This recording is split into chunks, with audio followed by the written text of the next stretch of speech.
Ay, ¿qué se yo esto? Bueno, listo.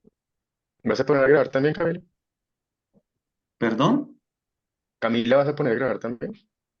No, mira que yo sí puedo, no se graba el sonido. Bueno, listo. Bueno, Ok, dale.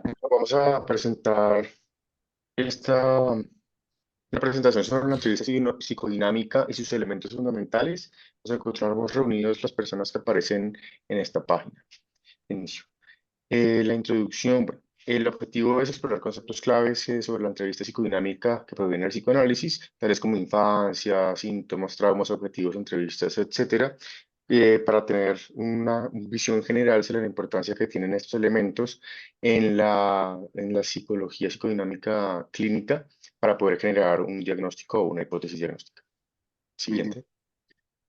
Bueno, uno de los primeros conceptos importantes del psicoanálisis y la de psicología psicodinámica es el concepto de la infancia, debido a que es el momento crucial donde el ser humano desarrolla la personalidad, algo que hace con base en su relación con los padres, en su relación con su entorno, y tiene un impacto muy grande porque durante estas etapas es que se, se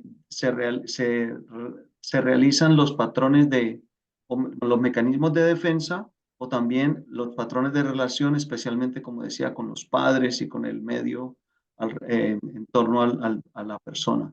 Las etapas son la oral, la anal, la fálica, y cada etapa tiene deseos y conflictos. La etapa anal, el conflicto principal es el control de esfínteres. Y está cuando ocurren, perdón, se me saltó la oral. Empiezo con la oral, que es de nacimiento hasta los 18 meses y que el conflicto principal de esta etapa lo constituye el destete, cuando el niño ya no está mamando, no está tomando la leche materna. En la anal, el conflicto principal es el control de esfínteres. En la fálica, de los 3 a los 6 años, eh, Sigmund Freud postula que se da el complejo de Edipo o de Electra. En la etapa de latencia de los 6 a los 12 se desarrollan las habilidades sociales y de comunicación, y de los 12 en adelante el ser humano empieza con el resurgimiento de intereses sexuales. La autora dice que es el tiempo evolutivo en el que se integra la estructura del sujeto. Se integran 4 aspectos claves del psicoanálisis: la estructura de la persona, su sexualidad infantil, el trauma y la neurosis. Muy bien. Siguiente. Bueno, tenemos lo que son las principales características del concepto de síntoma y trauma. El síntoma refleja un deseo inconsciente que se manifiesta a través de diversas disfunciones, ya sea en el cuerpo, el pensamiento, las relaciones laborales, sociales, en los hobbies, los ideales, el disfrute de las cosas o el deseo de la independencia, entre otros procesos. Y el trauma específico de cada persona y de la manera particular en que lo procesa. Entonces, el síntoma no es más que la expresión visible dentro de un conflicto que ocurre en nuestro interior. Ese conflicto se produce entre 3 instancias psíquicas fundamentales que Freud describió como el ello, el yo y el superyo. El modelo psicodinámico se interesa en lo que se muestra abiertamente, que sería como lo manifiesto, y en lo que permanece oculto, que sería lo latente. Aunque el síntoma es visible, suele como esconder deseos inconscientes que lo sostienen. Sería como dejar que los síntomas se expresen en lugar de reprimirlos prematuramente, como es algo clave para llegar a los conflictos más profundos del individuo. Para abordar como tal este conflicto, también es necesario entender su origen y cómo se manifiesta en nuestra conducta, al permitir que los síntomas se expresen y explorarlos como en profundidad. Poder como trabajar en los aspectos más profundos, mejorando nuestra como integración personal y nuestra adaptación al mundo. Muy bien. Entonces, en esto del trauma, bueno, pero después te hago la pregunta, Camila, pero vamos a seguir con el siguiente. Bueno, el objetivo principal de la entrevista psicodinámica es comprender el mundo interno del paciente, es decir, cómo piensa y se siente. Lo que se espera con esta entrevista es eh, ver a más a fondo la historia personal y emocional del paciente, también identificar los conflictos internos que han influido en su comportamiento y emociones, los cuales lo llevan a la entrevista. También entender los mecanismos de defensa. Se intenta pues descubrir cómo el paciente maneja el estrés y las emociones difíciles.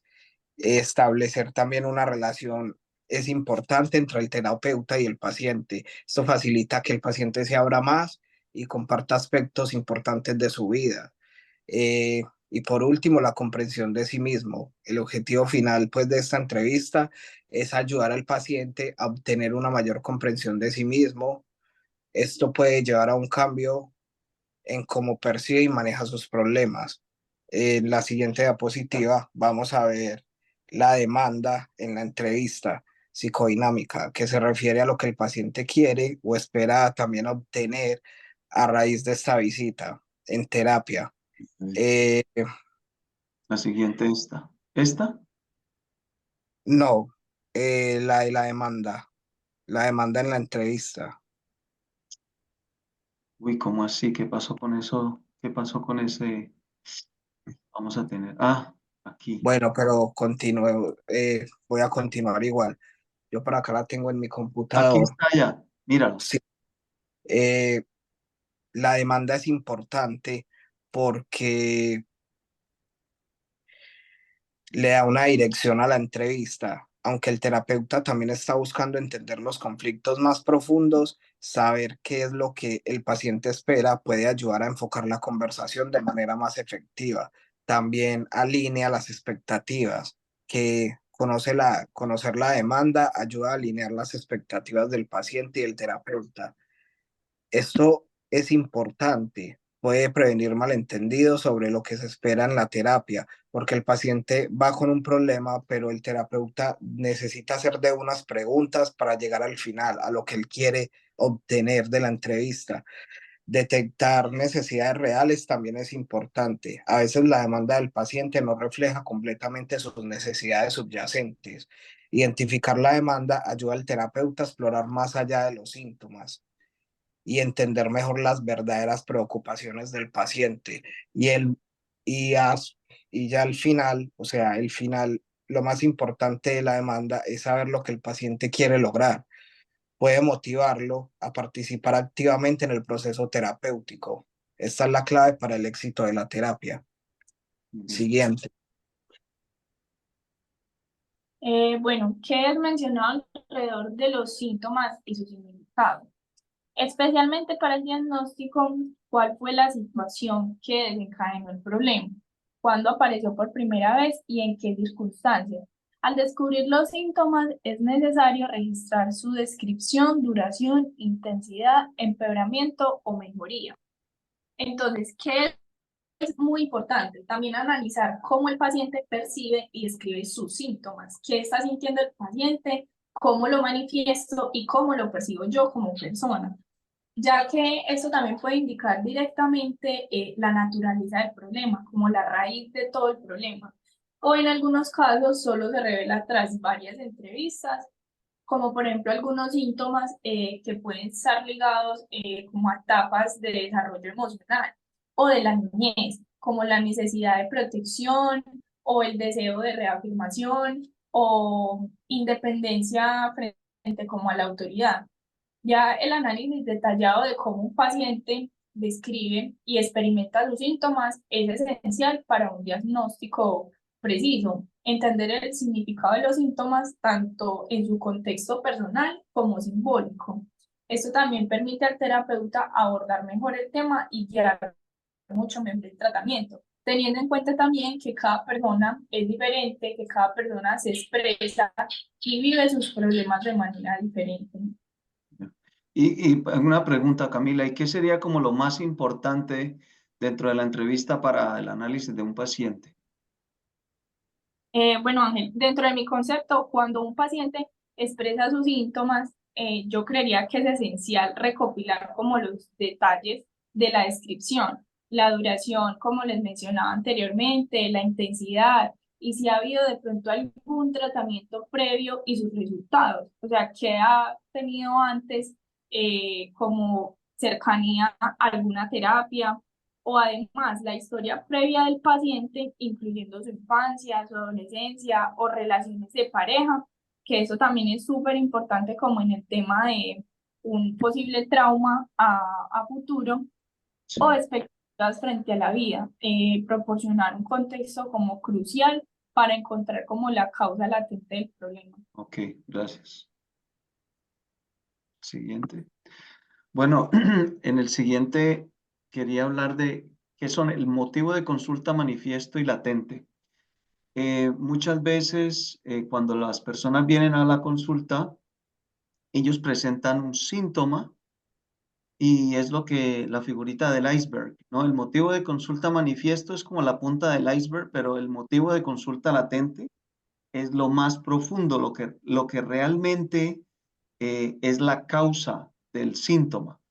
Por ejemplo, una persona puede estar hablando de un problema de ansiedad o de dificultades en las relaciones o depresión, pero quizá lo que se encuentra en juego aquí no es solamente ese síntoma, sino qué es lo que hay latente, qué es lo que está en lo más profundo del inconsciente de la persona, que es la tarea del psicoterapeuta, de sacarlo a flote y de poder hacer el trabajo de llevar a la superficie, como lo propuso Sigmund Freud, ¿no? La psique humana está en constante conflicto y la idea es que esas manifestaciones del conflicto que se pueden esconder durante el sueño, durante hasta el lenguaje corporal de las personas. Es lo que nosotros tenemos que abordar para poder encontrar qué es lo que está causando el malestar del paciente. Por ejemplo, en el caso del ejemplo que colocaba yo ahí, Sonia decía que ella está con mucha ansiedad y entre el diálogo que hace, dice que ella se traga todas las cosas que hace su pareja porque no quiere entrar en conflictos con su pareja y evitar problemas. Entonces podemos estar mirando ahí como una represión y muy probablemente vamos a llegar a un punto donde vamos a encontrar en la historia familiar de Sonia con la forma de las relaciones que vivió, como quizás tuvo un padre dominante, como la madre fue sumisa, y a lo mejor un modelo de conducta que ella inconscientemente aprendió, pero que la psicoterapia le ayuda a sacar a flote. ¿Alguna pregunta? Ángel, te pregunto Sí. que me está lo que se ve y lo que no se ve. Cuando un niño de pronto ha tenido algún trauma de la fase anal, digamos, ¿qué consecuencias psicológicas podrían tener o generarse cuando ese niño o Ah, niña bueno, eso fue de mi primera. Bueno, regularmente se habla de traumas anales retentivos, que es una persona que, por ejemplo, si el conflicto del control de esfínteres puede dar dos consecuencias, la personalidad anal retentiva, y que consiste que la persona es psicorrígida, extremadamente organizada, inclusive la parte financiera es muy tacaña, muy controladora, porque está evitando cualquier pérdida. Entonces, esa es una de las manifestaciones de que hubo un trauma o algún problema ahí en la fase anal. ¿Sí? Bueno, entonces vamos a seguir con el modelo de conflicto psíquico y sus modalidades. Bueno, el modelo del conflicto psíquico se fundamenta en esta tensión constante que hay entre el inconsciente y el consciente. Este flujo de energía que viene de la energía libidinal, que proviene del hecho. Es esta lucha interna entre el ello, lo más prístino, lo más natural, lo más biológico, si se quiere, que es el deseo libidinal placentero e inconsciente, versus la exigencia social normativa. Entonces el yo está en una tensión en la cual tiene que buscar la mejor forma de ser apto o maduro para poder afrontar esto. ¿De qué depende? Esto depende, esto construye entonces la forma en la cual se desarrollan las personalidades de los individuos, que es lo que nos llevaría hacia las modalidades. Tiene que ver con lo que estaban hablando hace un poco Camila y Ángel, en cuanto que viene y se deriva de las etapas anteriores del desarrollo, como lo son la fase anal, como estaban hablando. Entonces, la personalidad del individuo está determinada por la forma en la cual se ve esa pugna y esa tensión entre el ello y el super yo para, dependiendo de cómo en cada una de esas fases enfrentó esas tres instancias del ello y el super yo, enfrentaron esas diferentes etapas del desarrollo, ¿sí? Y generaron determinados tipos de mecanismos. Ok, las modalidades, ¿sí? Serían entonces la variación en función de esos deseos reprimidos y defensa desarrollados en las etapas. ¿Sí me hago entender hasta ahí? Es Sí, importante entonces también el hecho de que se tenga en cuenta el contexto cultural particular, ¿sí? La forma en la cual el individuo se adapta o no se adapta a una cultura específica en un periodo histórico determinado. Eso es muy importante. Y deriva entonces en tres tipos de conflicto amplios, que son el psicótico, las modalidades serían tres tipos de conflictos, que son psicótico, neurótico y límite.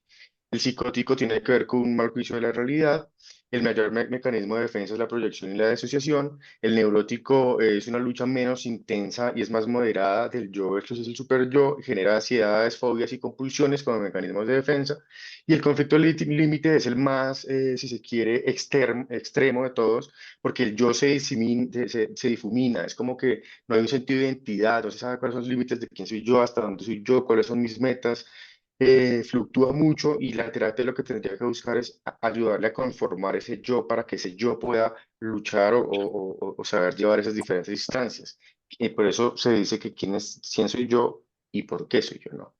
Sigamos. Sí. Jorge, y te pregunto, eh, ¿cómo se relacionan las etapas del desarrollo con las modalidades? Pues fundamentalmente, digamos que quedaría como una especie de marca, por llamarlo de alguna forma, eh, las formas en las que el individuo en sus diferentes etapas, ¿sí? Como el ejemplo que Ángel, en la etapa anal, por ejemplo, tuvo que afrontar determinada circunstancia. Y al afrontar la determinada circunstancia, creó un mecanismo de defensa particular. Ese mecanismo de defensa particular es el que determinaría la forma en la cual ese individuo llegaría a alguna de esas modalidades, o sea, siendo su personalidad relacionada con alguno de esos tres tipos de conflicto. Ya, gracias. Muy bien. Bueno, podemos concluir que la entrevista psicodinámica ofrece una visión amplia y profunda de la forma en la cual se apropia de la teoría psicodinámica y el psicoanálisis de Freud para poder llegar a entender la forma en la que se construye la personalidad del individuo y los posibles traumas o modalidades o personalidades que tenga y la forma en la que esas defensas, esos mecanismos de defensa generan esas tensiones que le causan un malestar. En tanto se pueda llegar a identificar de dónde proviene ese malestar, a través de indagar en el inconsciente, podemos poder comprender la forma en la cual se construye la enfermedad o la sintomatología para poder llegar a una a una hipótesis diagnóstica. Muchas gracias. Bueno, muchísimas gracias. Les agradezco la participación y pues entonces hasta aquí vamos a llegar con nuestra presentación. Muchas Tengan gracias, compañeros. feliz tarde. Hasta luego.